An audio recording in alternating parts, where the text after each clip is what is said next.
Hi, everyone, and welcome to episode 172 of the Tick Bootcamp podcast. The title of today's interview is The Healing Place, an interview with Sarah Hook. My name is Richard Johannesson.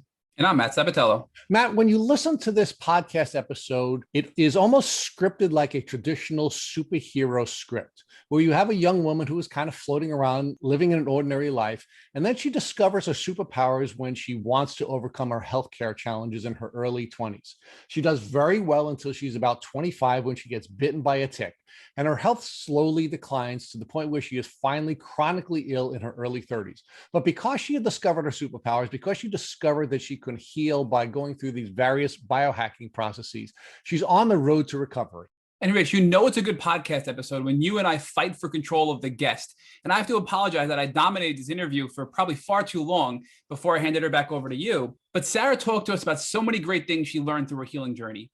She started by using the Buhner protocol with a combination of THC and CBD in high doses and got her health back to 80%. She then had a crash and then went to the Infusio clinic in Germany where she got IV ozone and fat stem cells. She then crashed again a year later, which then at that time, she pivoted over to B-venom therapy, ozone again, herbals, and more. She also talked to us in great detail about Lyme and romance and how she was able to maintain a relationship for the past 5 years despite being chronically ill. So, Matt, in true superhero fashion, this young woman is now taking all the lessons that she's learned on her journey and she's now sharing it with other people. She's feeling well enough to now interact with people on social media to help them there. And we know that's only the beginning. In the very near future, Sarah is going to be back in business and she's going to be back helping people who are on chronic healthcare journeys. So, Matt, without further ado, The Healing Place with Sarah Hook. Hey, Sarah, and welcome to the podcast. Hey, thank you for having me. I'm really excited to share with you. Oh, and we're really excited to have you share with our audience. I mean, we've been big fans of yours on social media for a long time, and we knew that you had a story that folks would need to hear. And of course, as New Yorkers who always butcher the English language, it's always great to have someone on the podcast who knows how to pronounce all of the words that I don't know how to pronounce. So welcome from London, England. Is that where you are currently living, Sarah? Yes. Yeah, in London. Yeah. The weather is it's sunny today, actually. It's been rainy and windy for like the past week. So it's quite a nice change. So, Sarah, talk to us about your background. Where did you grow up? I grew up I've been in UK all of my life, in the countryside. So I've grown up, in the countryside the whole of my life, basically. So I like nature and being outside and just like that kind of peaceful environment.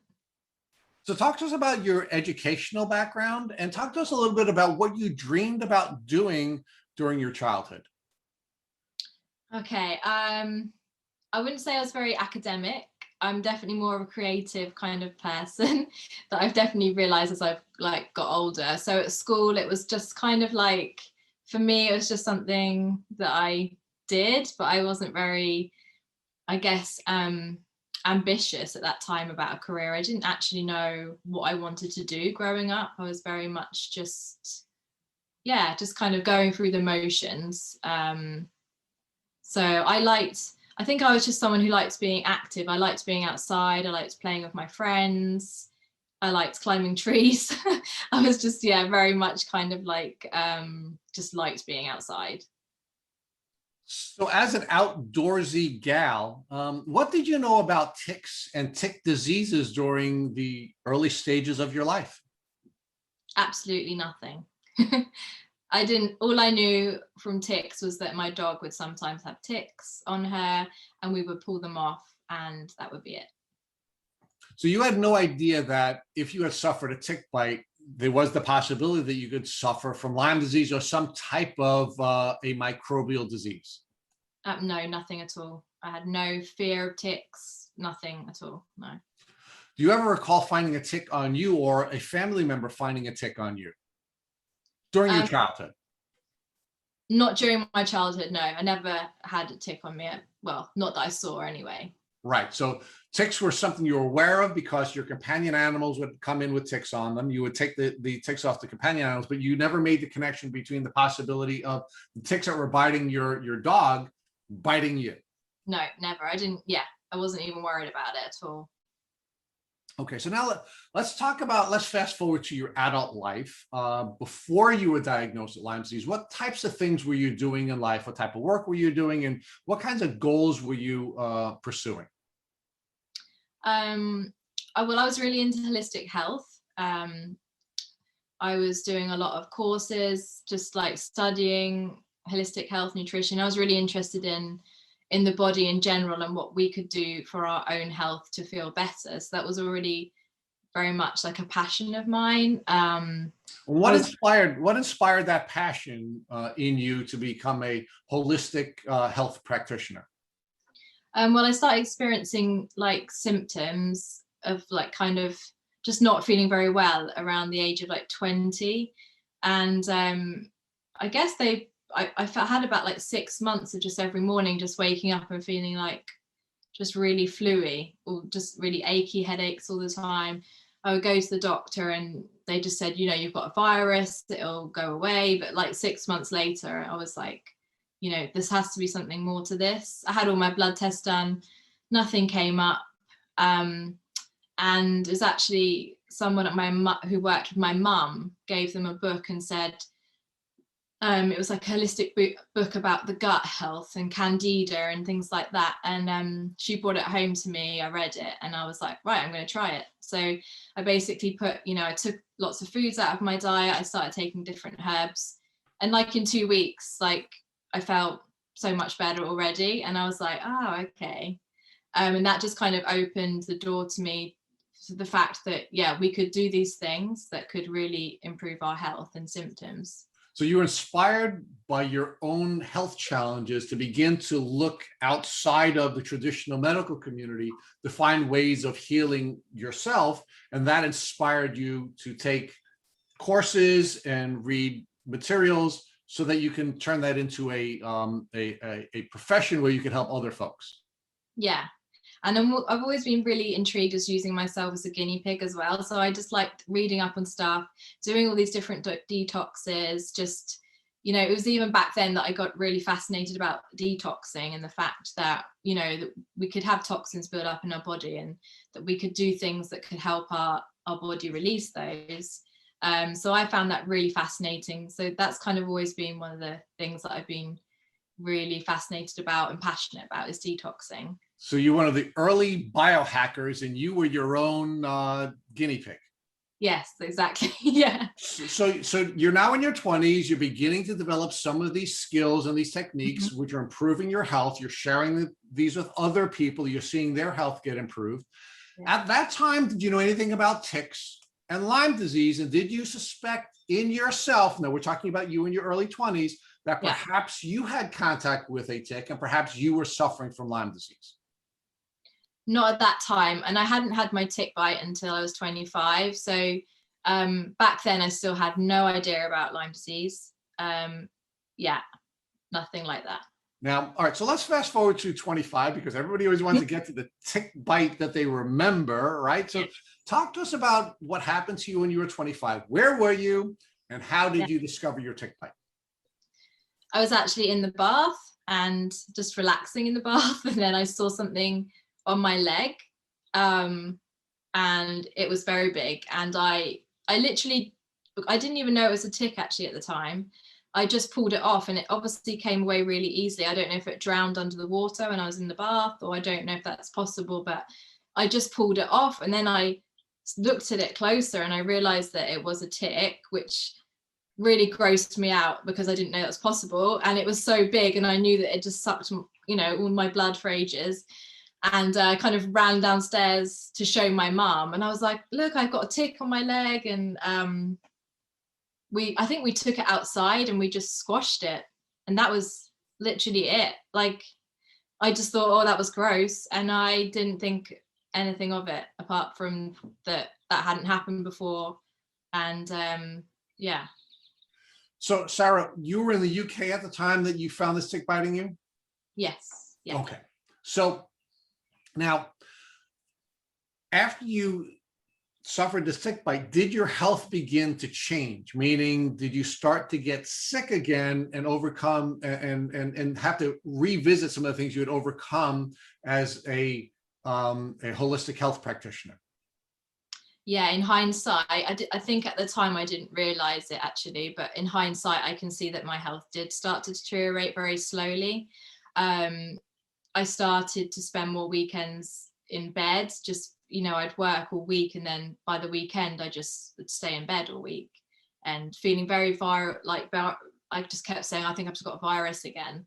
And I was obviously living like a very healthy lifestyle. I had already been eating like a very healthy diet for over 5 years. I was doing what I thought was all the right things. So in the back of my mind, there was something in the back of my mind thinking, this isn't right, like what's going on.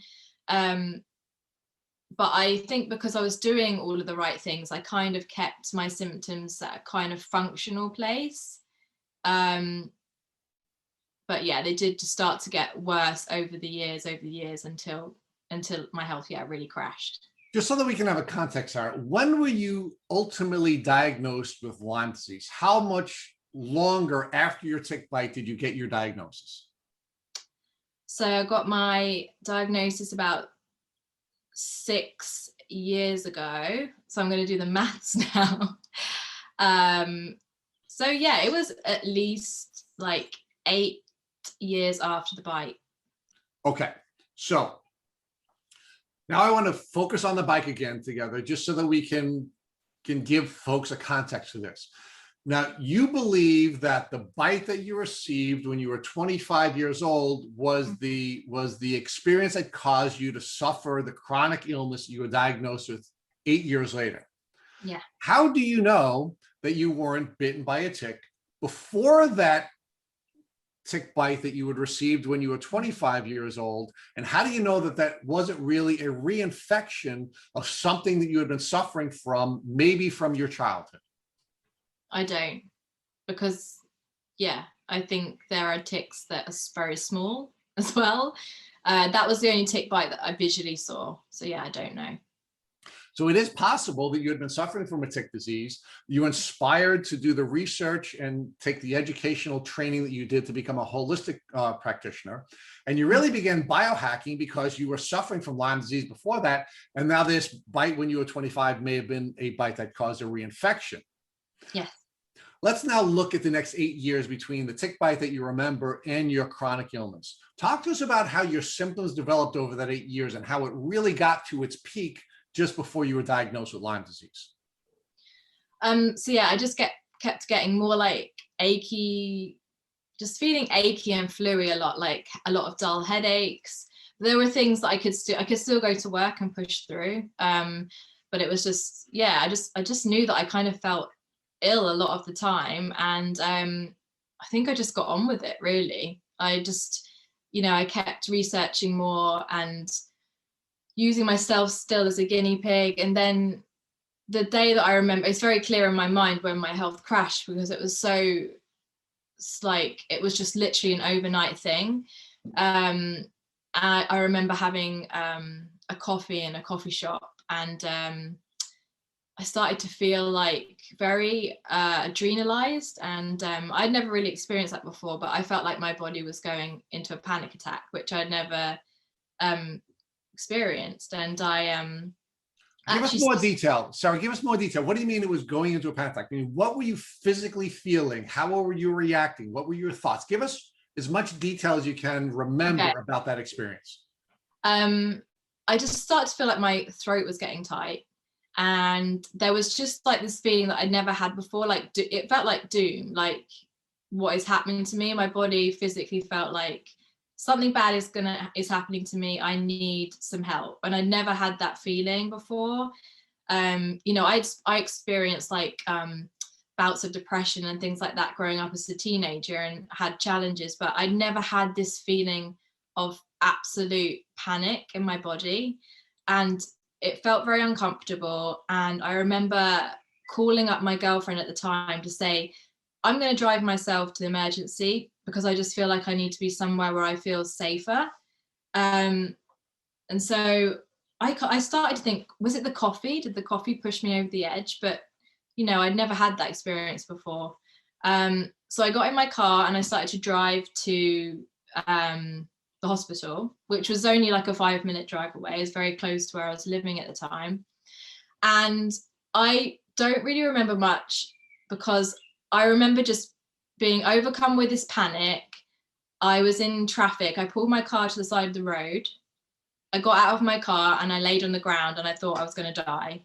And it was, I can still remember it now, because it was just like, I'd never experienced anything so scary.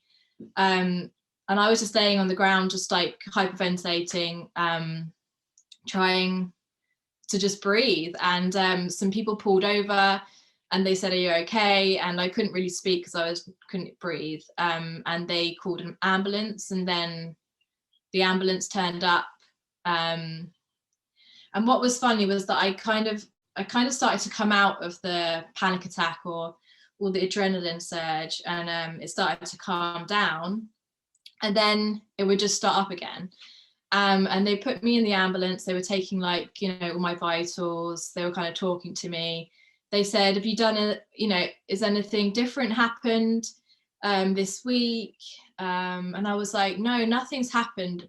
And then, actually, I don't think I've mentioned this before, but I had this bite on my arm like a week earlier.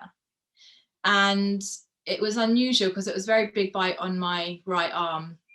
And I thought, I didn't know if it was a flea bite from a dog or if it was a mosquito bite, but I just remember it very vividly. And I remember saying to them in the ambulance, "Well, there's only one thing that has happened the last week, and it's been this bite on my arm."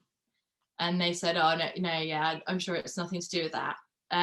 So they took me to hospital, basically told me that I'd had a panic attack, and kind of sent me back home. And then that was kind of the day that my nervous system never came out of a panic attack. It literally stayed, and still is to this day, in this kind of fight or flight place all the time.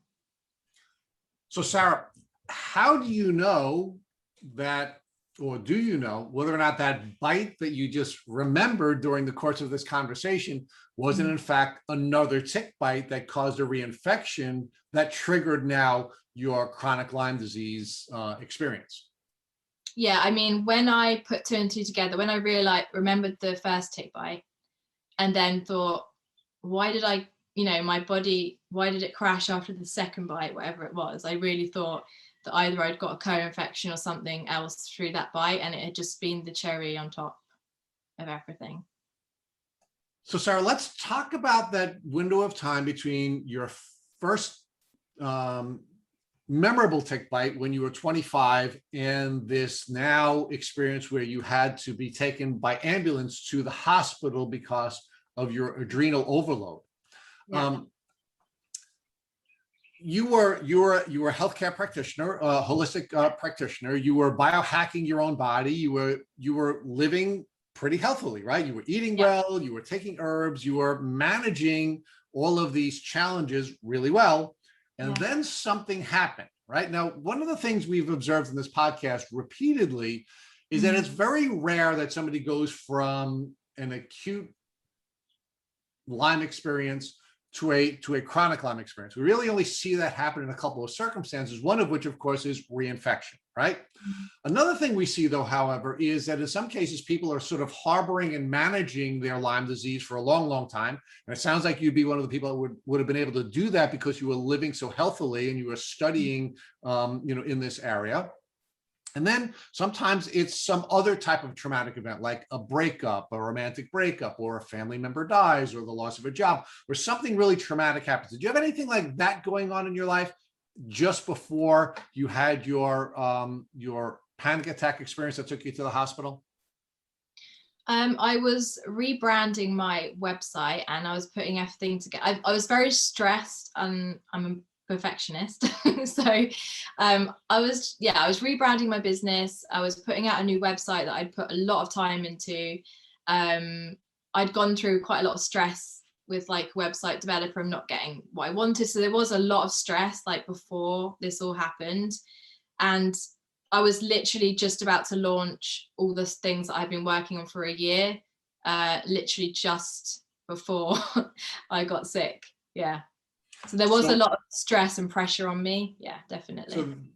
There seems to be a couple of things that were coming together for you at that moment, right? You had Yeah. this very stressful professional experience that was taking place, Yeah. and you had this bite on your arm, which very well may have been another tick bite that unfortunately you didn't become aware of until just before you had gotten really sick.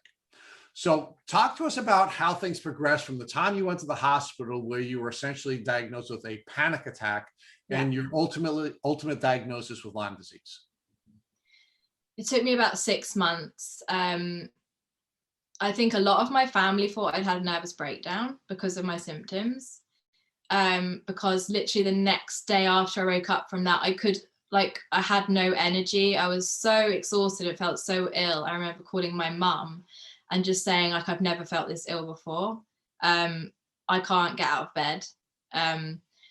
And, you know, my mum said, like, after a panic attack and all that adrenaline, that's very natural. So at the beginning, I just thought that I'd had a bit of a nervous breakdown. But in the back of my mind, I said, this isn't like, because my heart didn't stop. Like, it was at a fast rate all the time after that panic attack. It never stopped.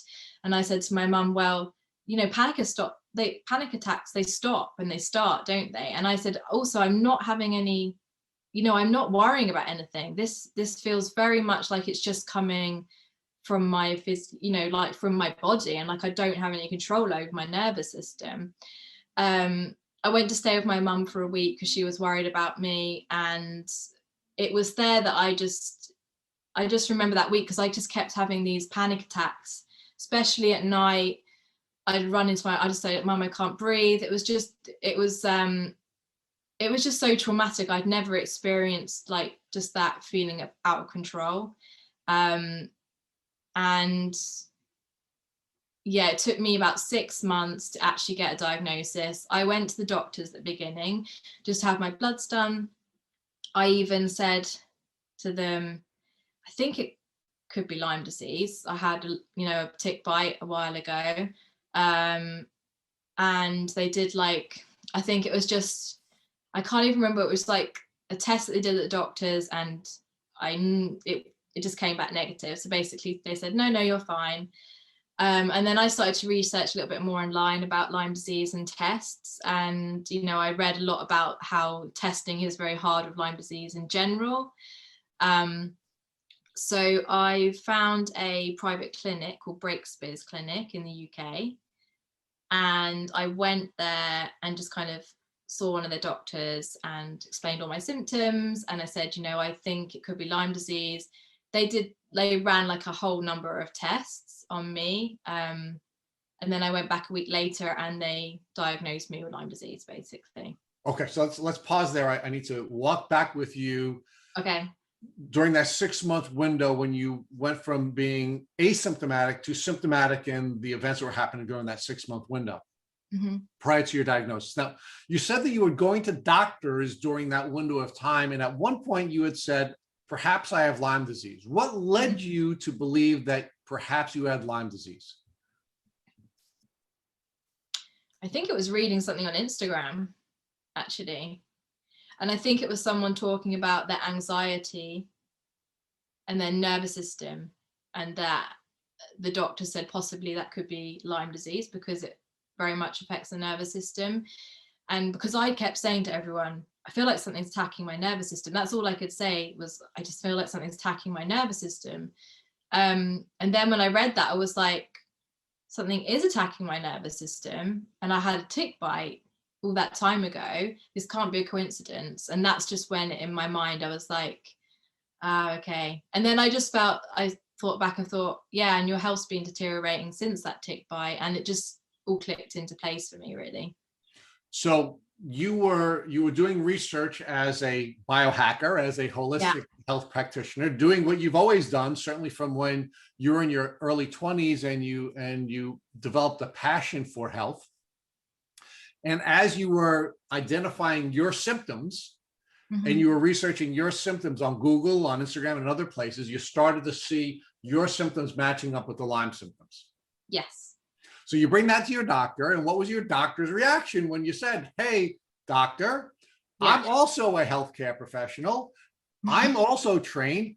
I know my body, and it looks like Lyme disease is matching up with what my symptoms are. What was the doctor's reaction to you?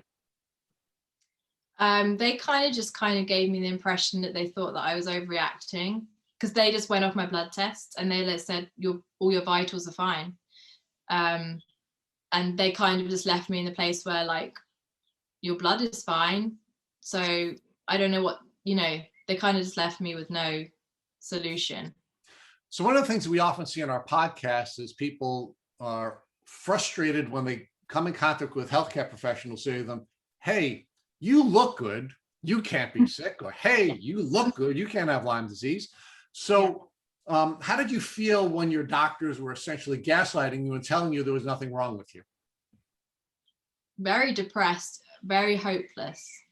But what I had remembered is that in my early 20s, I felt like that too. Not to the degree that I did at this time, because my symptoms were so much more severe. But I remember, my 20s, when they couldn't do anything for me and I had to do it myself and go out and research it.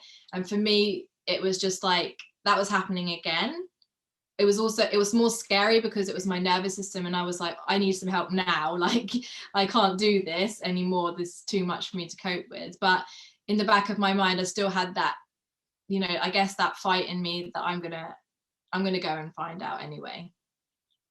Well, and let's think for a moment what it might be like for someone who wasn't Sarah. For example, you had a model to fall back upon because when you had been sick in the past, you were able to heal yourself. You became a professional, holistic healthcare professional, triggered by that experience, but you had a lot of information, a lot of professional training now in that area before you were getting sick. How do you think you would have reacted if you weren't you and you didn't already have success developing a model to heal yourself, and you didn't have all the training and the experience that you had at that time? I think it would be a very scary place to be, because I already had an idea, but for people that don't have an idea, I probably would have got lost in the system for a long time, like being pushed around to different specialists. Now let's talk about how your friends and family were reacting to your now chronic illness. You've mentioned your mother a couple of times. How did your mom now view you and your illness, especially after the doctor said there's nothing wrong with you? That is a hard one, because I think no one really understood the severity of it except for me that was feeling it. I didn't, I could still walk at that point. I didn't have anything outwardly that would say would show how I was feeling inside. And I think for me, that was a really lonely place, because I could tell that everyone around me thought that it was psychological, or that it was from stress and burnout. So yeah, I don't think people knew. And also when I talked about Lyme disease at that time, none of my family knew anything about it. So there was no awareness of actually how scary an illness it is. Now, talk to us about other people in your life. Were you in a romantic relationship? Did you have social relationships with people who now were disappointed in your inability to be the friend or the romantic partner that you had been before? And how did they react to that? I was with my girlfriend, my ex at the time.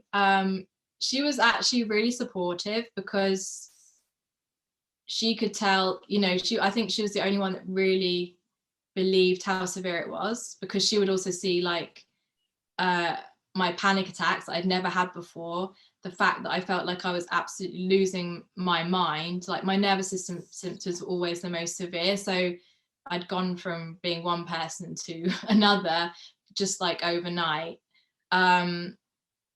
I think a lot of friends also thought that I was suffering from depression.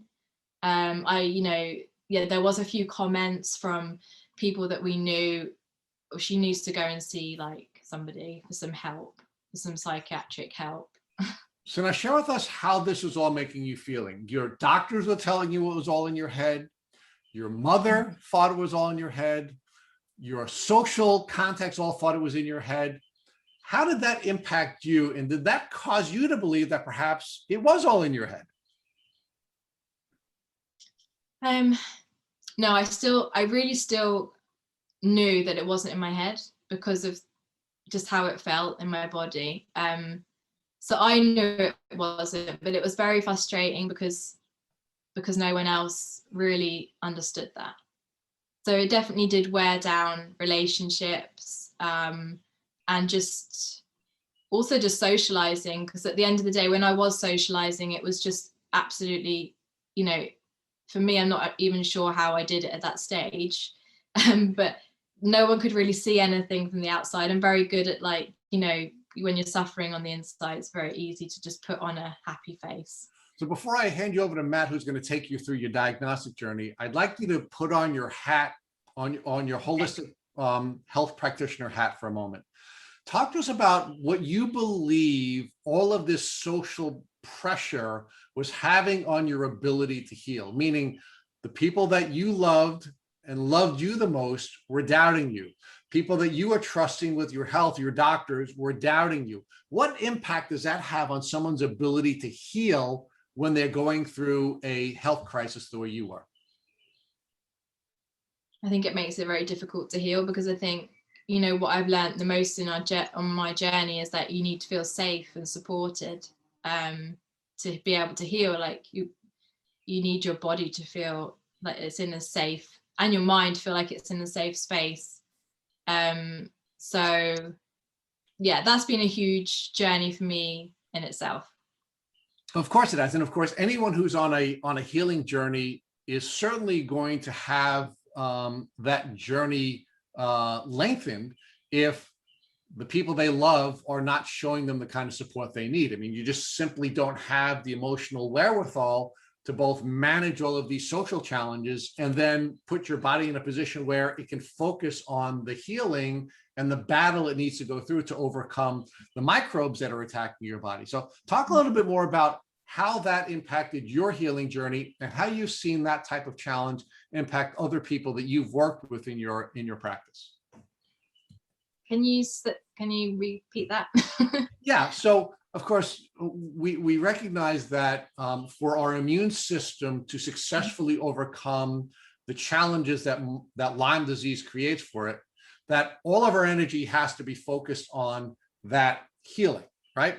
For our immune system to work properly. And so you have this fight or flight mode going on because of the microbes. And then that's exacerbated by your mom not believing you're sick, your doctor's not believing you're sick. Talk about how those two things made it more difficult for you to heal.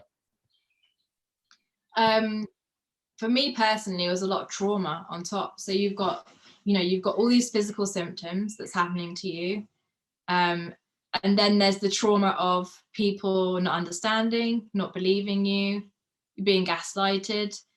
So you've got these chronic symptoms, but then you're actually having all these traumatic symptoms that, for me, cause PTSD. And then you've just got all the emotional stuff on top of the physical stuff, and it becomes, and also your nervous system is already struggling, add trauma on top of that, and it's just like this absolutely vicious cycle. So Sarah, talk to us more about when you finally got your diagnosis, and you said you had to go to a special clinic to get this diagnosis because your primary care doctor and your family just weren't believing you. I'm assuming this clinic in England was not covered by insurance. Is that correct? No, yeah, it was private. Yeah. And now once you saw these specialists who diagnosed you with Lyme disease, what was the first course of action for you to treat this Lyme disease? The options that they gave me was a long course of antibiotics, IVs. And at that time, I was already not sure about if I wanted to do that, just because I'd already been through a lot of issues with my gut, and I already kind of was worried about antibiotics and the effect they were going to have on my gut health and my immune system in general. And I was still quite new to the Lyme treatment. So at that time, I just wasn't sure if I could do the antibiotics there. And it would also mean that I'd need someone to drive me there each day to this clinic. And it just didn't work out that I could actually do the treatment that they were offering. So I decided to go away and just do a little bit more research and see what else was out there for Lyme disease. But I always kept in the back of my mind, okay, if I need to do the antibiotics, we'll just kind of see how it goes. And when you finally got the diagnosis, did this change how your family and many of your friends were viewing you as being just, it's psychological, you're depressed? Did many of those people now come onto your side and believe you, or are they still doubting that you were truly sick? No, I think the diagnosis did really help. Like, as soon as I got it, I literally cried because I just had so much relief. And my girlfriend was in the room at the time, and I think it was a relief for her as well. And also when I told my family, I had a name for it, and then my mum was there at the time that had the tick bite. So I do think that it kind of helped people understand. But I still feel at that time that there wasn't enough awareness actually what Lyme disease was, or how long it could take to treat, or that kind of thing. So it was a bit difficult. It still kind of felt difficult because even myself, I didn't really have enough awareness about Lyme in general. And when you say at that time, that was only 6 years ago, correct? Yes, yeah. And in the UK specifically, has Lyme awareness improved over the last 6 years? Yeah, I think it has. I think definitely more of my friends are aware of it. And then my sisters and their friends were aware of it. And that's kind of word of mouth. My sisters know that, I got a tick bite. So I think they're more aware of the danger of ticks. And it's kind of just like sharing it through friends. I'm still not sure though, if like in the doctor's surgeries, I don't really think they're still that aware or treating it as something that can be very dangerous. So it sounds like it is sort of like it is here, where so many more people are developing chronic Lyme. And as a result, more and more people are becoming aware of the real dangers of Lyme disease, but the medical community still hasn't really caught up yet, it sounds like, over in the UK as well. Yeah, that sounds exactly the same. Yeah. So talk to us more about your research. And thank God you had your holistic health practitioner background to be able to research this. So talk to us more about your research when you left the clinic and what you learned and what you decided to do after your research. So I think I was following an Instagram account at the time, and I can't remember the girl's name, but it was, I think she was into like paleo nutrition and things like that. And she was actually getting treated for Lyme at the time because she had developed like severe anxiety. So I could kind of relate to her because that's exactly what happened to me. So I was kind of following what she was doing. And then I kind of was more aware of like different herbs that you could take and things like that. But I think also at that time, I was researching a lot of things. Like I was listening to, I'm not sure if it was a podcast, but they would talk about Lyme. And I just remember taking all the notes, like a whole page of notes about all these different treatments that I could try. And I remember this is like in the first year of my diagnosis, or maybe the first 6 months, and just looking at this whole page of like all these things. And I'm just thinking, oh my God, it's really overwhelming. I don't even know where to start. So I did find a herbalist guy that I knew, and I went to see him because I just knew that I just couldn't do it on my own. And even though I'd like to try, because that's kind of the person I am, I'm like my own guinea pig, I was just like, yeah, I can't do this on my own. I need some help. And so I went to this herbalist guy, and I don't think he actually knew that much about Lyme in general, but he knew a lot about the immune system and parasites and microbes in general. And he did like live blood analysis, where he would look at the blood under the microscope. And so he was very much into that. And so I started treating with him, and he also put me on and cannabis oil. So that was kind of like my first step into like researching herbs and like how they can affect Lyme disease. Sarah, when you say cannabis oil, is that the same as CBD oil, or is that THC as well? Yeah, so it was the really, really strong stuff, and it was, I think I did that treatment for like 4 months. It was really, really, really intense, and I felt absolutely terrible. But I did actually start to feel better after about 4 months of this Vico treatment. And I actually did get to a place where my nervous system was starting to calm down. And I could I was having like better days, good days. And that was only after about 4 months of treating with lots of herbs along with the cannabis oil. And I got to a place where I'd say I was about 80% better, and my nervous system was feeling like, I kind of almost felt like myself again. But at that time, I was, I didn't know enough about Lyme. I think I was still a bit like naive. I thought, oh, I'm getting better. And stupidly enough, when I look back on this, I stopped all of my treatment because I felt so much better. And because I'd like had such a horrible year, I just went out and was like, okay, I'm going to live my life again.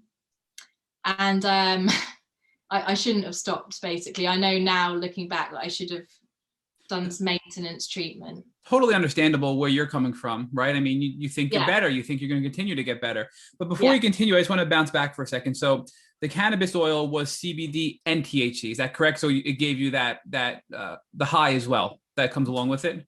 Yeah. So he gave me very high THC because that was meant to be able to kill the Lyme. Which I definitely felt in the 3 to 4 months of treatment, because it was really severe die-off.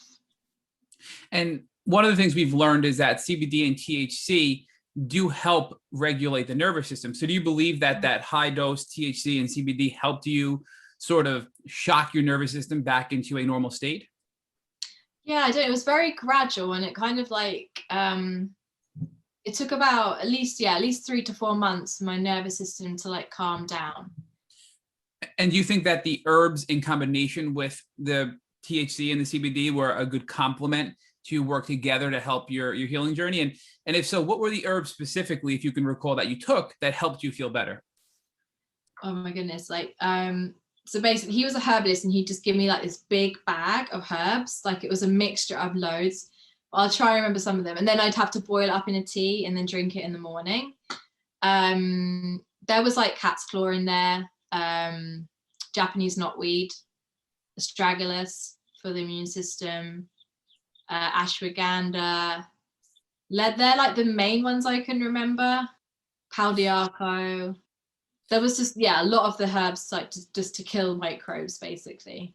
And most of the herbs you just described are in Stephen Buhner's protocol and also in Dr. Rolls' Restore Kit, which have been proven last year and now this year to not only be effective against Lyme disease, but also Babesia and also COVID as well. So it seems like, before we even really had these scientific studies to prove this, your doctor knew, and you had a good treatment that it's even more effective than antibiotics that you could have went on in the beginning. So that sounds like it was a good step you made back then. Yeah, I could definitely feel the benefits from it. Now talk to us about the crash. So you're 80% better, you stop all your medication, you start living your life, and again, totally understand that. And then it sounds like you had a crash because you just started kind of being normal, right? And then your body couldn't handle it and you started to get sick again. So walk us through that part of your journey. Yeah, so basically, I was doing well, and then I got a really bad flu or something, and just got really sick for a week. Couldn't like proper flu where you just like can't even get off the sofa. Everything was hurting. And after that, I just remember starting to feel like I started to experience like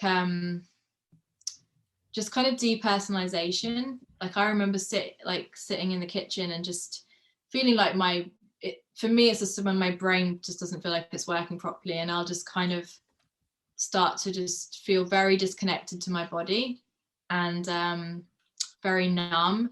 And I thought, oh, I started to feel like, okay, this doesn't feel good. I could start to feel that my nervous system was having some problems. And then I think it was like a week later, and I woke up, and I remember waking up in the morning, and it was like a switch had flicked in my head again. And it's just like my whole nervous system had just literally gone into that space that I remember. And I just remember thinking to myself, oh my God, like I couldn't, at that time, I just thought I thought I'd got better. So I didn't know that it could come back so quickly. And yeah, and I was in a new relationship at the time, because actually my past relationship had ended. And so I was in a new relationship. And so that was quite stressful as well, because they had only kind of seen me in my healthier like period. And yeah, just literally overnight again, my nervous system had gone into that like total panic, like fight or flight. And I just remember thinking, oh my God, I'm back here again. I can't believe it. So that was really scary. And then I thought, okay, this is harder than I thought it was going to be. And that's when I knew that I had to go back and start looking at treatment again. So prior to this, you were treating with an herbalist, just using herbs and the THC and the CBD. Yeah. Now that you had this resurgence of symptoms, did you go back to the herbalist, or did you seek the counsel of another doctor over there in England? So I went back to the herbalist, because I thought, okay, they got me better before, they can do it again. But at that time, things just felt different. The cannabis oil wasn't working the same. I'm not sure if the lime, I've heard that the lime can adapt to things and it can remember. So I don't know if that's what happened, but the THC and the cannabis just wasn't, I did it for like 6 months and I just wasn't getting better. And I'd started developing like different neurological problems. After that, I started developing really severe OCD that I hadn't had before. So at that time I started to get worried, because the brain stuff was getting much worse. And that was when I was just getting really desperate, because obviously I was doing the herbs and everything that had gotten me better before, and it wasn't helping. So I started to research kind of what options did I have next. And that's when I started looking into stem cells. So talk to us about stem cells. We've had a lot of guests who have used stem cells with varying degrees of success. We've also heard of the word exosomes thrown out there, which I think are sort of related to stem cells. So can you talk to us about what you found in your research, and if you decided to move forward with stem cell therapy based on your research? So yeah, I researched stem cells a lot, and I had read some really good stories from people getting better from stem cells. Especially, there were people talking about the neurological symptoms, that they were having success with the stem cells. So that was kind of drawing me towards them. And I also liked the idea of the immune modulation, because I thought, okay, like that's a big part of, help like curing or getting into remission, is that I need my immune system to be able to work properly instead of just focusing on killing the Lyme. So that's why I was quite drawn to the stem cells, because I thought the modulation made a lot of sense to me. And yeah, so basically that was kind of what I'd discovered. And then I decided I was a bit nervous, because for me it was like a very expensive treatment. Like the herbs had been like, more affordable. This was going to be like a big lump sum of money. But at that time I was really, really desperate. So I was kind of just ready to try anything, to be honest. So now at this point, I'm sure you had to find a clinic or a doctor that would help you and give you the stem cells. So what research did you do in that regard, and where did you land to actually get the stem cell therapy? I was following a lot of people on Facebook. I think there was a Lyme group there, and a lot of people were talking about Infusio Clinic in Germany. And there was another clinic in Germany as well. I can't remember the name of it. So I was looking into both clinics. They were both offering, I think one was offering blood stem cells and the other was offering fat stem cells and blood stem cells. And I was quite interested at the time in fat stem cells because they were the ones that a lot of people were talking about that were really going to help the nervous system. So in the end, I went to Infusio for fat stem cells. And yeah, I think that was 2017. Yeah, the end of 2017. So Sarah, can you just quickly explain to us the difference between a fat stem cell and a blood stem cell for those that are listening? Okay, I'm not sure the science, but basically they would take your own, so they're using your own stem cells in these in this stem cell treatment. So they would either take your own blood and then put it in this machine and do whatever they do with it. And then that's like injected back into you. Or if they take your own fat from your body and then do the same with that and then put that back into you as fat stem cells. So they're either using your fat or your blood. So we've heard about Infusio in Germany, and many of our guests have gone there as well. And they often do other things in addition to stem cells. So while you went to Infusio, did you do any other sort of therapies or protocols while you were there in addition to stem cells, or did you focus just on the stem cell therapy? Well, it was like mainly stem cells, but they did like, I was there for 2 weeks. So they do like a lot of IVs, preparing your body for the stem cells, some detoxing, and yeah, just a lot of different like IVs just to kind of support your body, detox your body and get you ready. And then in the second week, you do the stem cells. So that the stem cells are the main focus, but there was, yeah, a lot of IVs like around it. So talk to us about what that was like. So the actual time you got the stem cells injected and what that was like physically. Did you feel any different? Did you feel the same? So whilst I was there, I would say the IVs and everything, they also gave me like IV ozone, and that was the first time I'd experienced that, and that was really, really helpful for my pain and migraines, because at that time I was experiencing like daily migraines basically, and I remember just having the IV ozone. It just kind of took all my pain away like instantly, and I just remember thinking, wow, that's a really, really cool treatment.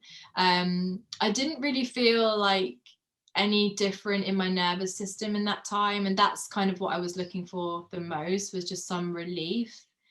I didn't really get any in those 2 weeks, but I did definitely like get some improvement with like the pain and the energy part.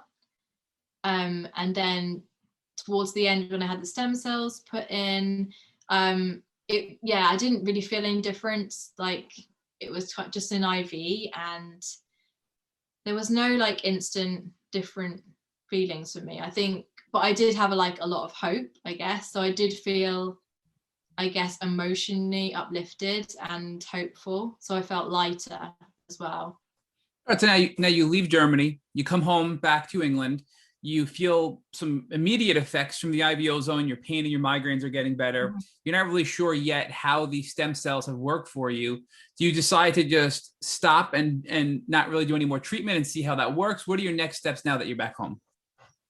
So yeah, they advised me actually to not do any treatment. So they just want you to like just go home and let the stem cells settle into your body. It's kind of it's not advised to do much at all. So they just want you to go home and rest, and then just like let your body absorb, I guess, and process like the last 2 weeks of treatment. So for me, that was actually really nice, like mentally, that I could just go home and just not think about having to do anything. And just kind of, mentally, I could just actually switch off. I didn't have to think about, oh, what treatment am I going to do next? So that was actually really nice.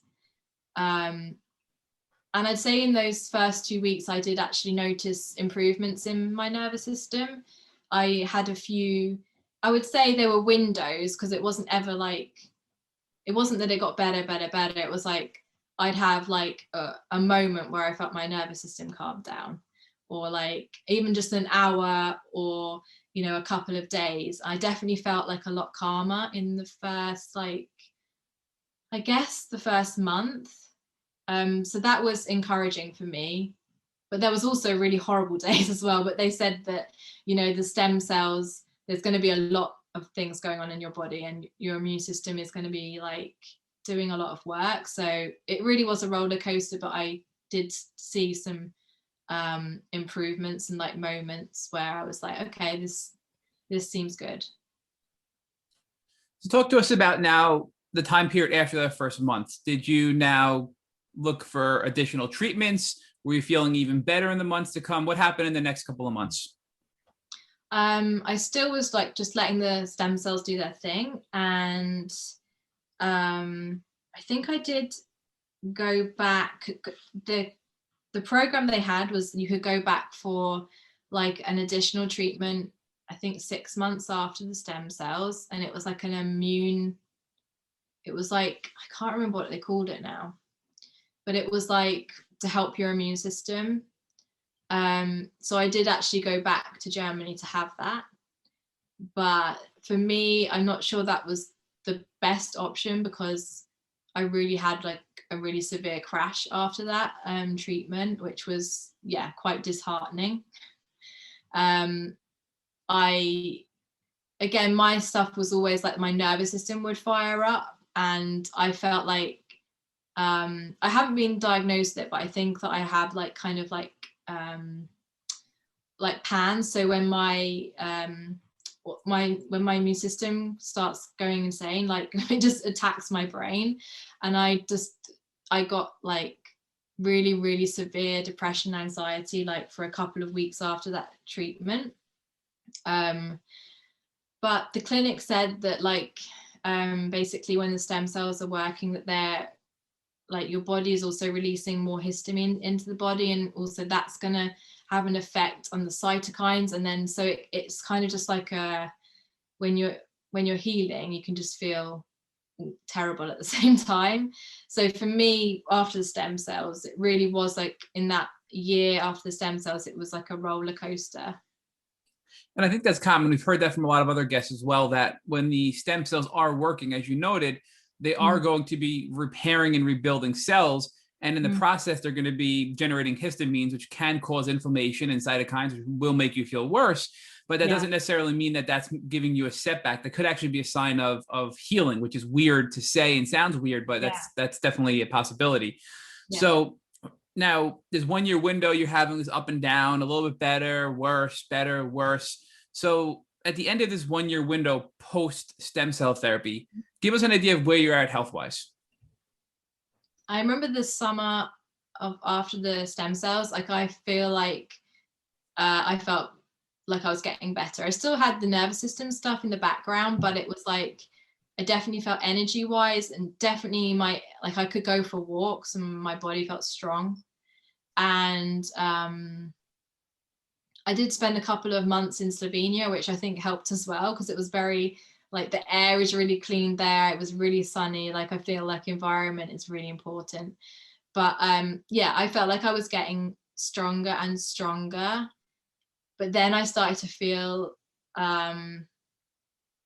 like my nervous system was kind of freaking out again. And I've heard this from other people that had stem cells, but I think I started to develop mast cell activation, where my immune system had just started to, I think I'd already was already experiencing mast cell reactions anyway through Lyme disease, but this just started to become much more apparent. And again, like it was frustrating because I got to a point where I thought everything was getting better, and then I had a huge crash again, which seems to happen to me a lot. And it's like an overnight thing. I literally woke up like the next day, and I could tell straight away, because all of the information goes to my brain, and like I just feel like a different person. And then I was having like every time I would eat, my body would start shaking. So I was having like severe allergic reactions to like everything I was eating. And I started to think, oh, okay, this feels like mast cell activation. This feels like my immune system has gone like from like a healing place to like overreactive. And then my body was just reacting to everything. And that was really, really scary. Well, again, despite all this terrible stuff happening, thank God you had this background to recognize mast cell activation, because many don't even know what that is, frankly. Many doctors don't even truly understand that. Now, I guess it's a two-part question here. Do you believe your development of MCAS or your worsening of MCAS was a result of the stem cells? I don't know, and I really struggle myself to know, to be honest. Mentally, I don't want to go there because it was such a big treatment for me and a big step that and also I just feel like every one of my treatments has built on the last. I never want to look at any of my treatments as a mistake or that they made me worse, because for me, I just feel like they're all steps that I feel like I've taken from my intuition or my guidance, or however you want to see, you know, how you follow your own path in life. So for me, mentally, I'm just like, I don't know. I definitely had symptoms of mast cell before stem cells. I don't think I had them as severely. Do I think the stem cells might have played around my immune system and caused it? Maybe, yes. It's still a difficult one for me I can't say definitely yes or no, because it's hard to say that. I don't even know if this would have happened anyway, because the way that Lyme disease affects the immune system.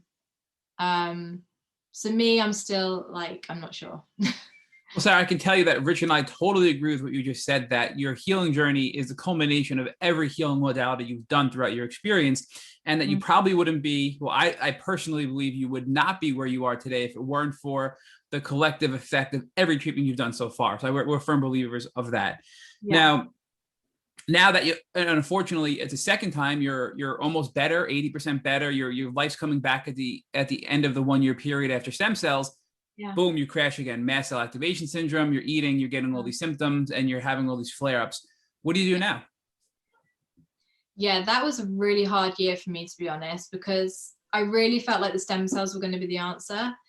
And because I'd waited, like when you have the stem cells, it's like a whole, you know, they tell you you've got to wait at least a year to see the improvement. So I was waiting for that year.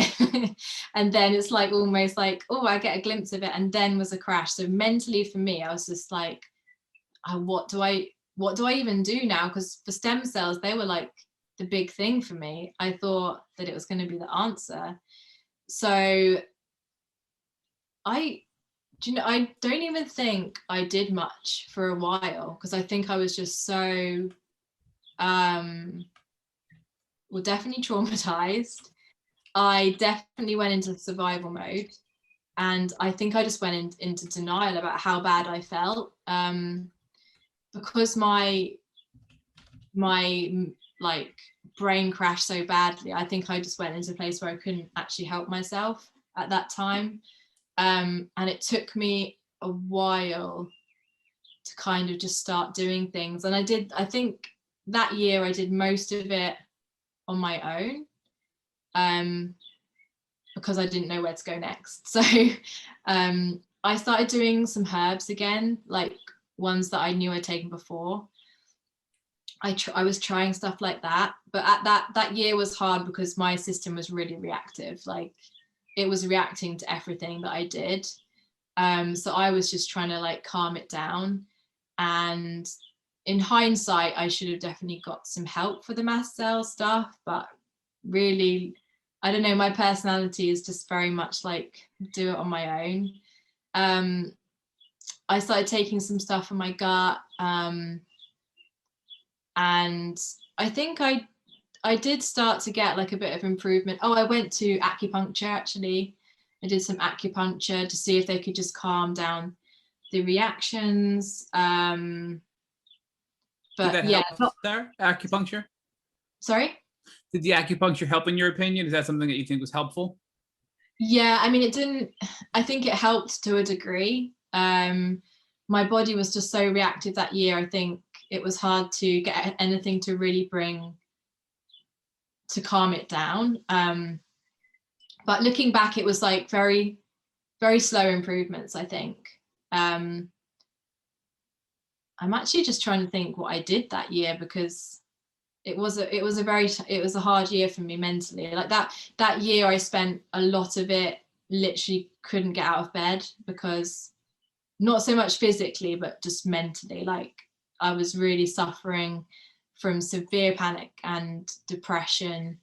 And yeah, I was totally in survival mode that year. So Sarah, at this point, now you're a few years post-diagnosis. You've done a wide variety of things to treat Lyme.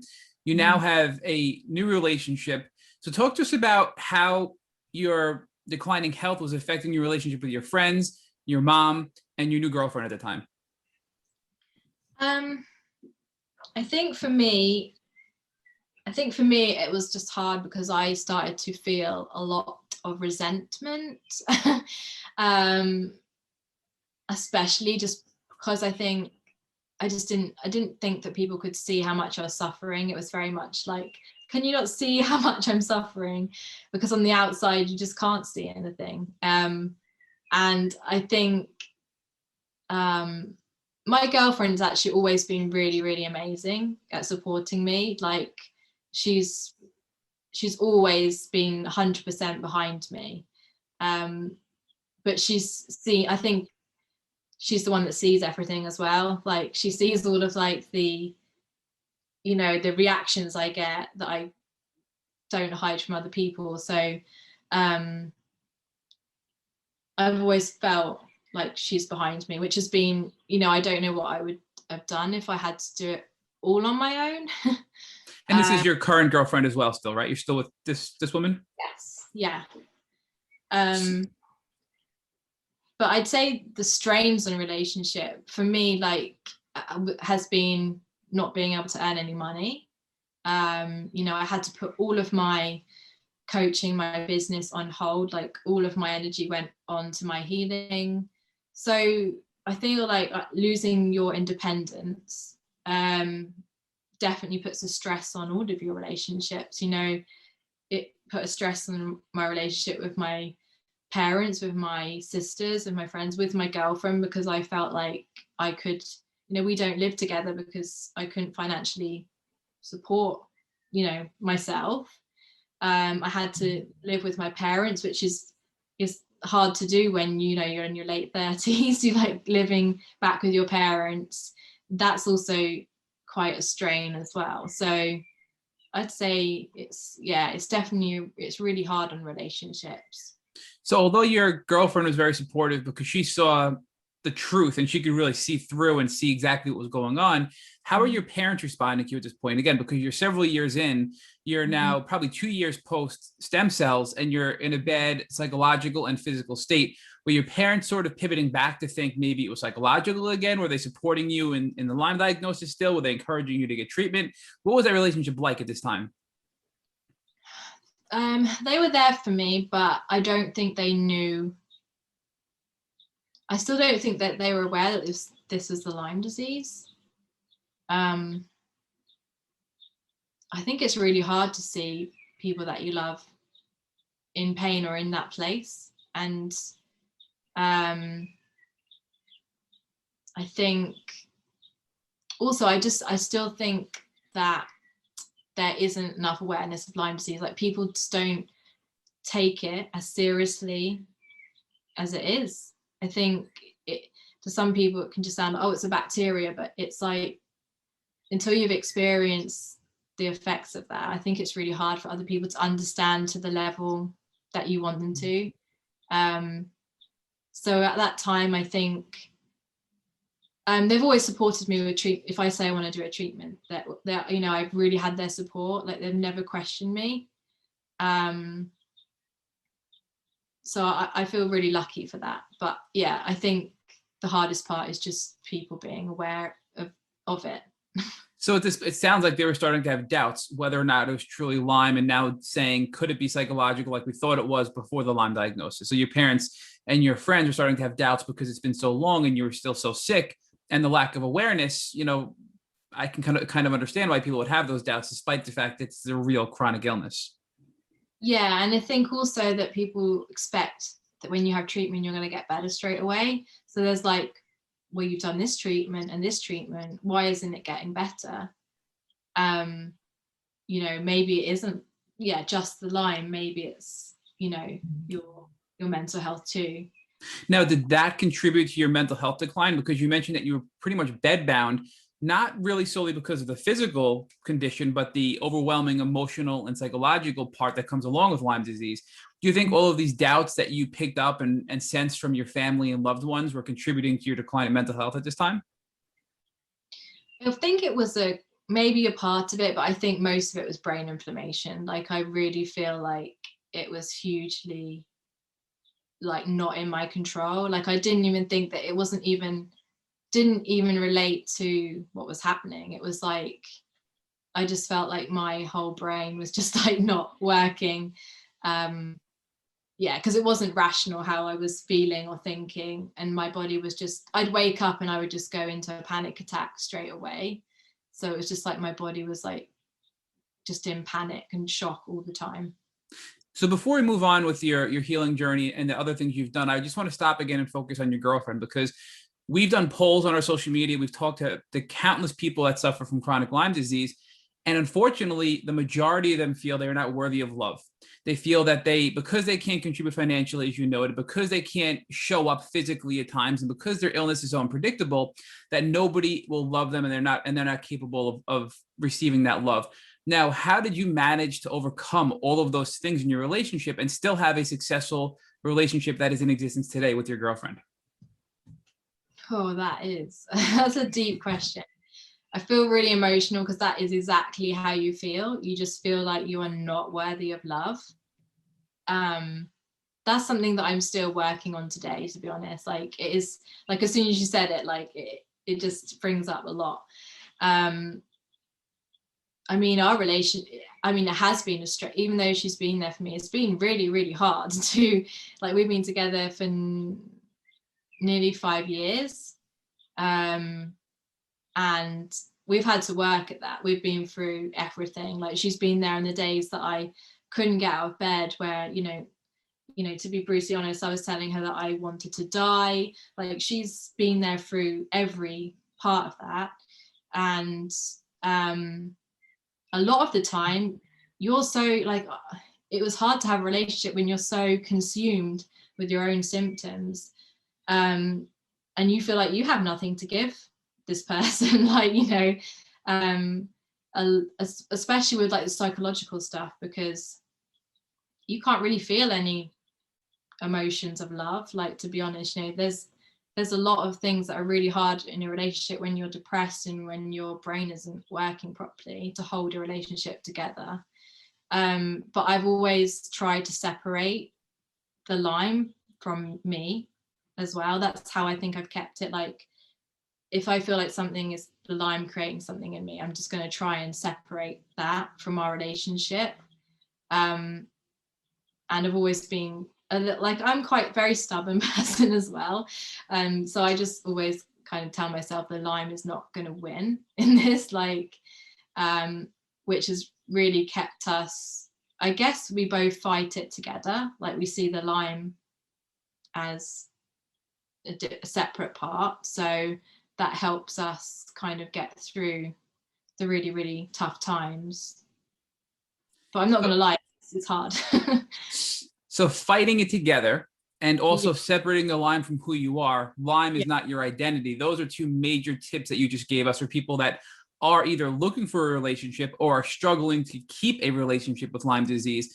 Those are really two powerful, I think, recommendations that people can hopefully listen to and benefit from.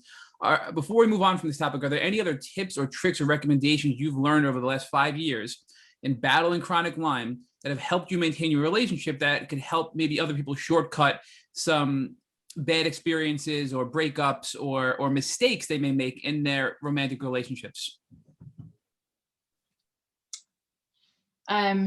Being brutally honest when you don't want to be. Sharing like the emotions you don't want to share, because I think those are the times that you can come together. Like, when you're really scared, and I think a lot of people with chronic illness, we go into survival mode, so we literally shut down. That's how we cope. And for me, it was just like really noticing those moments when I really shut down, and I really had to like force myself to let Sarah, like she's called Sarah, by the way, we had the same name, to let her in and actually like say, like, this is how I feel right now. Just recognizing those moments when you don't want to, that you like kind of have to open up and let somebody in. And I think another thing that has really helped is that we both like really recognize like working on our, going to see a therapist, getting emotional help, and working on trauma. For me, that I need to definitely start working on the past trauma in my life, the trauma through the chronic illness, to really start like seeing therapists to deal with my trauma. And I can really say the EFT tapping I use a lot to deal with like the emotions when they come up, to process them. I'd say that's like been a really helpful thing for me and my relationships. I mean, it reflects in my relationship.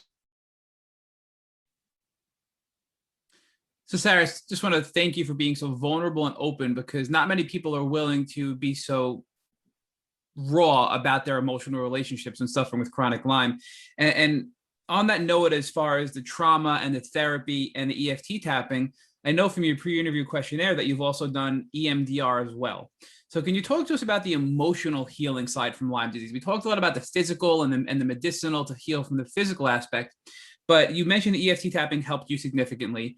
Was there any other components of the emotional and trauma healing that you feel can benefit others listening that are crucial parts to the Lyme healing journey? Yeah, the EMDR therapy was really kind of my first like step into like dealing with my trauma. I felt like it was really, at that time I had started to feel very numb, and I knew that like that was basically my body and brain dealing with everything that had happened. So I started to feel very numb to protect myself. So EMDR kind of just helped me get back in touch with like the really uncomfortable feelings and process them. I wouldn't say it was an easy time. It was really difficult actually, but I definitely, I could see like the progression. I did it for like, I need to go back and do some more, because I only did it for like 4 months, and then the pandemic came. So everything was like, because it was in person, and then everything kind of stopped. But I did some somatic therapy as well, dealing with the trauma, and that was really good. Sarah, before we go on, I'm sorry, would you mind just explaining EMDR? It sounds intimidating and it sounds very difficult, but we've had a lot of past guests have major success with EMDR. So Can you explain to us what that really is? Is it just talking therapy? Is it, what's really involved in that? And you feel it's worthwhile for others to try that? Yeah, I really do feel like it was worthwhile. And for me, it was, it's a talking therapy where you go back and you talk about traumas in your life, and then the like practitioner or the therapist like holds up this thing, and that you watch it with your eyes. So basically your eyes go left to right as you're processing and talking about like your past trauma. And it's I don't exactly know what it does, but it's to do with like the left and the right side of the brain, and it's able to like help you process those memories and kind of put them back in like a healthier way into your brain. For me, it was really beneficial because it took me back to places in my past which I didn't realize were traumatic. I think there's a lot of things that happen in our lives which we don't even realize that we're traumatized, and we kind of just store them away. So for me, it was really eye-opening actually to work through things in my past that had been a trauma for me, and to be able to kind of process them and feel a bit lighter. And that just made me feel like it was going to benefit my healing journey, because I just think, yeah, if you can offload some of that trauma and just help your nervous system, then it's only going to benefit like whatever you do next. So although it may be uncomfortable to relive and open up those traumatic experiences from your past, the after effect is very relieving and sort of you have this lighter feeling is how it's been described to us. And that benefit far outweighs the uncomfortableness of having to relive those experiences. Is that something you'd agree with? Yeah, definitely. I felt like a lot stronger person when I came out. Just yeah, I did just feel a lot different in myself. Like, and I noticed that how I would deal with things afterwards was different. So I could tell that, yeah, it had shifted something. So talk to us a little bit more about the somatic therapy you just described. What is that? Is that talking therapy as well? Is that a similar technique, or what is that all about? It's kind of working on the trauma and the theory that the trauma is stored, that emotion gets stored somewhere in your body. So like when you go through a trauma, it's if we don't process that emotion at the time, because a lot of the time, you know, we're kind of taught to push it down, push it away, don't feel it, that it goes somewhere and gets stored somewhere in the body. So when I've had my sessions, they like kind of just make you like close your eyes, get in contact with your body, and you like feel these sensations in your body, and then you kind of, it's like you talk to them, you connect with them, you give them like a name, like however you're personally gonna process something, and it just like brings up this emotion up and out. It's actually really fascinating when you do it, because it can be like, wow, where the hell did that come from? Like you could just feel like all this grief come up that you know is like, you know, from something else that you stored, and you just feel all this grief. And I remember the first session I had, I just remember just crying, and it was very overwhelming. It almost felt like too much like emotion. But they kind of talk you through it. They teach you how to breathe and process it. And afterwards, I just remember feeling like, wow, just so different. And I just felt so much lighter. So yeah, it's basically just kind of releasing trauma that's stuck in the body, basically. And I know this may sound very woo-woo to many people listening and sound sort of out there, but yeah. I just have to say that so many of our past podcast guests and people we've come into contact with have told us that this emotional healing has been the final part of the healing journey, that in addition to healing physically, you must address the emotional trauma and the emotional complications of chronic Lyme disease. And that's the key to finally getting better and sustaining that remission in many cases for people that we've spoken with. So that's why I want to explore this so deeply with you. And it's clearly had a major impact in your recovery as well. The final piece I just want to dig deeper on is the EFT tapping. So again, it sounds so bizarre. You're sort of just tapping, right? And you're thinking and you're talking. So talk to us more about what EFT therapy is, or EFT, this tapping technique, and how it's helped you in your healing journey. So EFT is emotional freedom technique, and basically you're tapping on meridian points around your body, and you're kind of again connecting with what's going on in your body. So I follow some things on YouTube that are like free, and they just like talk you through ones, and I like the Tapping Solution as well, which is a really good app that I follow. And basically I just do it every day whenever I have like something come up that I feel like I can't process, or it just feels too much. I'll just like tap through the points as I'm like processing the emotions. So, you know, you can repeat to yourself how you're feeling as you tap through, and it just helps your body just process it and release it. And you can do positive like affirmations. So the ones that I really like is like telling my body that I feel safe and grounded, because I think with nervous system stuff and trauma, like you just a lot of the time you don't feel safe in your body. So if I'm starting to feel like my symptoms flare up or just get anxious, like I just kind of tap through the points, telling myself that I feel safe, I feel grounded. And I've been really working on that like daily for like the last couple of months, and it's really had a profound shift for me. So Sarah, I know I took us off on a whole tangent off to the side, since we were talking about your stem cells, and then your 1 year later, and then you sort of had this emotional and physical breakdown where you had all this brain inflammation. But something happened between, you know, the 2 years out of your stem cells and today, because here you are today. We've been talking for hours when you factor in our offline chat. You are giving us brilliant information. So what happened between that time we left off at and today, where you were able to heal this much and really now be in a place to help other people? Okay, so I went to a clinic in Cyprus called Neomed. That was at the beginning of 2019. And I did like I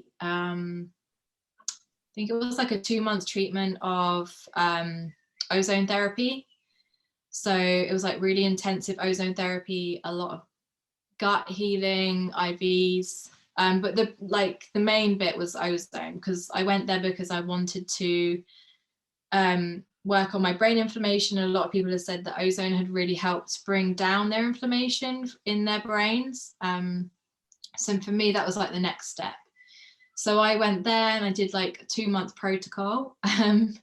And it was really, really helpful. Like, I do feel like it targeted a lot of things all at the same time. And it was also, I chose Cyprus as well because it was a lot more affordable than other places for ozone. Because in the UK, it's just really, really expensive to get ozone. So I was having like 10 pass ozone. So that's where they basically put the ozone into your blood and clean it through, and then they put the ozonate oxide, I can't say it, the blood back into your body. So I was having that like nearly every day for 2 months. So it was a really intense treatment. And when that finished, the pandemic actually hit. So I was actually stuck in Cyprus for I think another month after that until I could come home. So after I had the treatment and came home, I was doing parasite cleansing at that time. So they sent me home with like a protocol to do. So I did a lot of parasite cleansing in the next couple of months. Sarah, do you know those parasite protocols? What do you know specifically what was in those protocols? Or was it more of like a protocol they just send you? Yeah, it was like an individual one. So basically they muscle tested me before I left and gave me ones that that my body kind of chose. But I'm just trying to think. I can't remember any of the actual names of the stuff because it was all like tinctures in little bottles. On that parasite note, though, I'm sorry to interrupt again, but a lot of people that we've been speaking to lately have been very interested in parasite cleanses and parasites in the gut, parasites in the brain, parasites in the heart, and all throughout the body. And many people we speak to actually pass parasites, and they actually find parasites in their stool. So I don't know how deep you went into this parasite cleanse, but were you actually passing parasites? You know, was there any more information you can give us about these parasite cleanses? Yeah, I've never seen any in my stools or anything like that. Even though I'd love to, I don't know, I'm a bit strange like that, but I like the actually visually seeing something. But no, I mean, when I was at Neomed, they were doing colonics and things like that. So that you would be doing the parasite cleanses, then they'd do the colonics and flush everything out. But I don't think I've seen anything personally, but I know people that have. So yeah. So now you're home, you did the ozone, you're feeling better, you're doing the parasite cleanses. Is there anything else you're doing now that you're home, the pandemic hit? I know from your pre-interview questionnaire that bee venom therapy was somewhat of a role in your healing journey as well. So where did that come in? So that started, I think, when I came back from Neomed. I think I started the bee venom therapy in the summer. So like about 3 to 4 months afterwards. Because for me, I just still came back and I was still like, okay, I still felt my brain was still the issue, my nervous system. And funny thing was, I looked at bee venom therapy when I first got diagnosed. And I remember looking at it and thinking, I could never do that. It was just like, wow, how people sting themselves with bees. That's crazy. But I always had it in the back of my mind. And actually a friend had started doing it, and she told me that she was doing it. And then I started researching it a bit and I was like, okay, maybe this is my next step. Maybe this is the next bit for the neurological symptoms, because when I read that the venom crosses the blood-brain barrier, I knew that was something that I wanted to try and just to see if I noticed a difference. And so, yeah, I've been stinging for 10 months now. And I mean, it's a really intense treatment. It's not for the faint-hearted, but I've definitely seen a lot of improvement in my neurological symptoms. So that it can be very scary thinking about willingly stinging yourself with bees when you could have an allergic reaction. You're really sort of doing it on your own. So when you first stung yourself for the first time, walk us through what that was like. So you're taking a live bee, you're Yes. putting them in tweezers, right? And I Yeah. think you're stinging yourself in your back. Is that what you're stinging yourself? Yeah, so you're stinging along the side of your spine. So you're stinging like an inch away from your spine and then 2 inches down each sting, basically. And my friend did my testing. So the testing's just like you put it in and it's for 30 seconds. And I can remember that one because I was just like, oh my God, it was so painful. I was just like, how am I going to do 10 of these? Because like, you know, the full protocol is 10 stings. And I was just like, oh my gosh. I remember saying to her, like, how are you doing this? It's so painful. She was like, no, it gets easier. And then, then I had to basically learn to sting myself. So with the tweezers, I'll stand in front of a long mirror, and then I've got like another little mirror hold up here, and then you're kind of trying to sting along your back and then look in the mirror at the same time, which is quite hard because it's mirroring the action. So it's like you're training your brain to do the opposite of what it wants to do. So yeah, it's a lot. It's actually very overwhelming at first. I'd say it took me a good 4 months to get into a place where it just didn't feel stressful, really. We've had some past guests who have used bee venom therapy and said on the first sting, they've actually felt a benefit or health improvement. In your case, did you feel something immediately, or was it more of a gradual over time benefit that you've experienced? I felt immediately worse. For me, it was immediate hurts. But then again, like I said, like my inflammation goes straight to my brain. So when I wake up, I was just like, oh no, like it's just like I had head pressure straight away. Like depression. So I know when something is like like working or hurting me because it just goes straight to my head, which is hard to deal with. But obviously I was just like, okay, something's happening. And in the first month I was getting like retraces of all my Babesia symptoms that I hadn't experienced for years. Like I had not experienced that breathlessness, that like those chest pains. That came back in the first couple of weeks of stinging. So that was really, for me, terrifying, but also fascinating at the way that the venom worked. That it was kind of really getting in there, busting, you know, it's meant to bust the biofilm and then allow the immune system and the venom to target what's, you know, coming up for you. So as scary as it was, you recognize that this was the biofilms being obliterated. You recognize that this was herxing and brain inflammation, and you recognize that this was the Babesia that was deep within your body coming out and now actually having success. So you stuck with it. And at what point did you start to see the health benefit? Was it, you know, I think you mentioned you're what, 8 months, I forget what you said, several months in. At what point did you start to see the benefit and actually start to feel better after all the herxing and the biofilm busting and the brain inflammation and all that other stuff? Gosh, I mean, in between the herxes, I noticed that my energy was better on the days that it wasn't really bad. So it was just like these gradual like days of just like, oh, that's more energy than I had in a while. And then I'd say,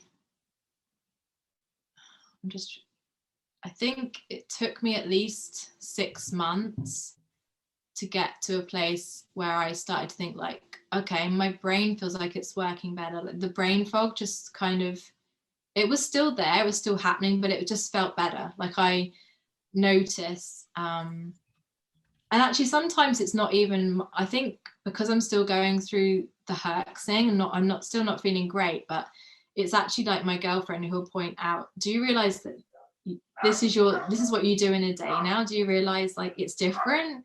So sometimes you just need someone else to be like, okay, yeah, like before I couldn't even get out of bed. Now like I can do stuff, and I'm working on my laptop. And for me, the biggest improvement was when I started to share more on Instagram, because for a lot of my journey, I couldn't share it because I was just so in it.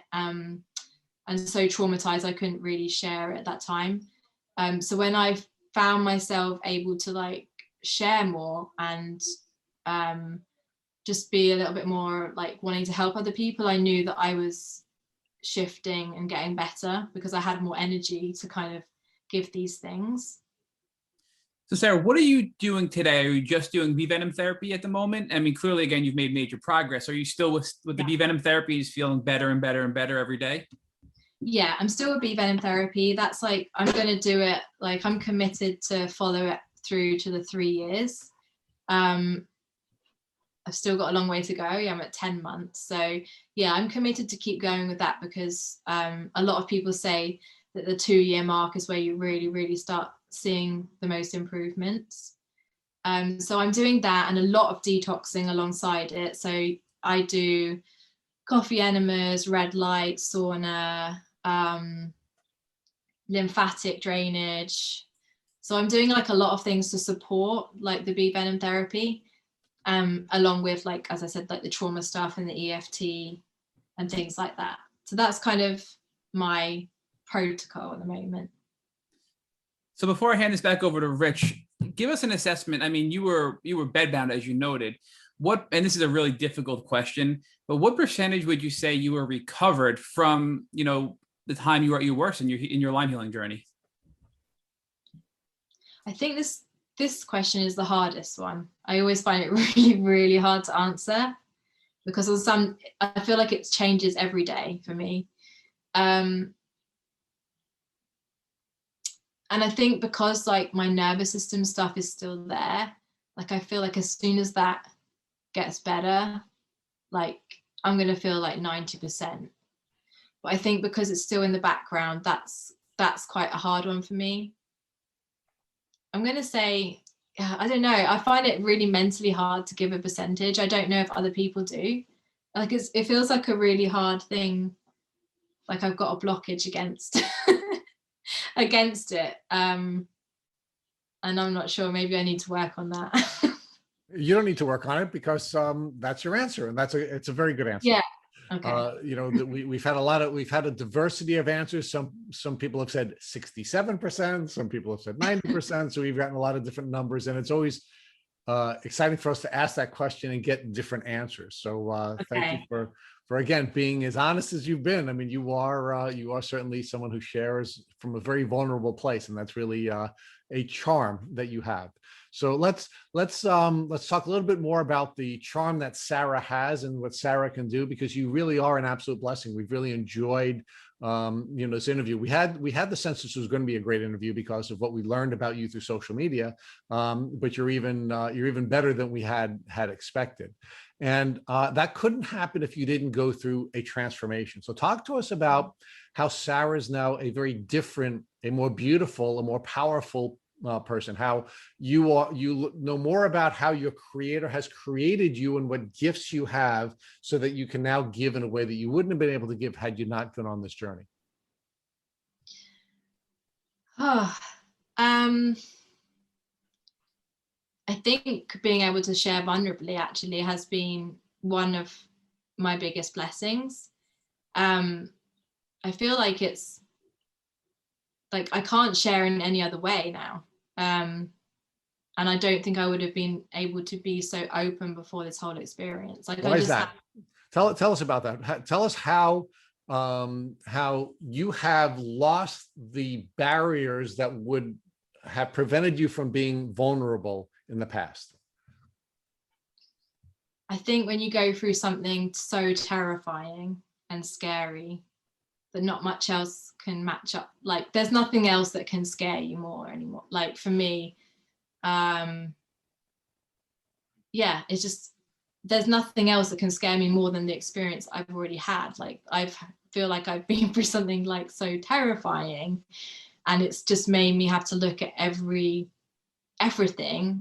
about me, work through all the things about me, about all my relationships, that I think for me it's shown me that to just be vulnerable and human is exactly like to just be human as much as you can and to share exactly how you feel for me, I think I don't know if it's my sole purpose, but through this experience, I just have this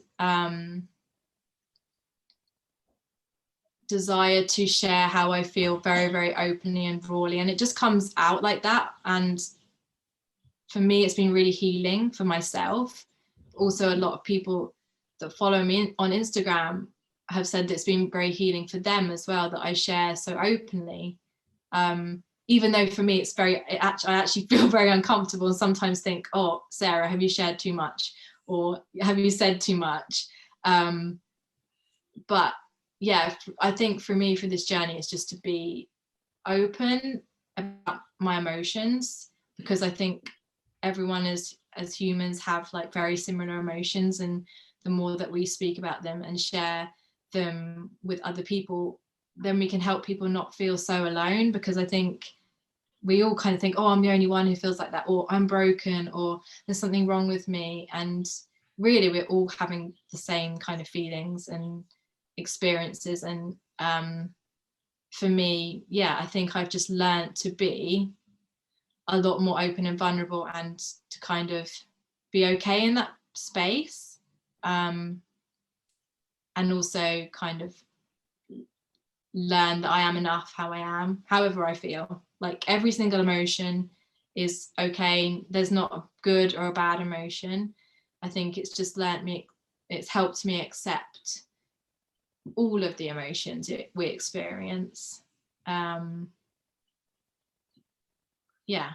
So it sounds to me like really what you're saying is you gained a capacity to speak in a way that you wouldn't have spoken before, because you no longer fear the judgment that might come from that, because you've been through hell and back. And it sounds like you gained a willingness to do it because you feel called to help other people shorten their trip to hell and back. Yes. That's a good way of saying. Yeah. So let's again, in the spirit of the charm and your willingness to share, I'm going to ask you one last question. Mm-hmm. Your girlfriend Sarah has been a wonderful partner on this journey that you've been on. She's allowed you to feel loved when you didn't feel lovable, or she allowed you to feel loved when you didn't feel like you were entitled to be loved. And let's say after we finished this interview, you went over to visit Sarah, and when you walked in, you saw a tick biting her on her arm. Mm-hmm. What would you recommend that Sarah would do so she wouldn't have to go through all the suffering that you've had to go through on your chronic Lyme disease journey? Okay, so I think I would definitely keep the tick. And I would post it off to Armin Labs that test it for Lyme bacteria and different co-infections. And seeing as I'm doing bee venom therapy, what they do here is actually, if you have a new tick bite, we sting around the site of the tick bite. Obviously, you only do that if you have an EpiPen with you, because you can't sting without one.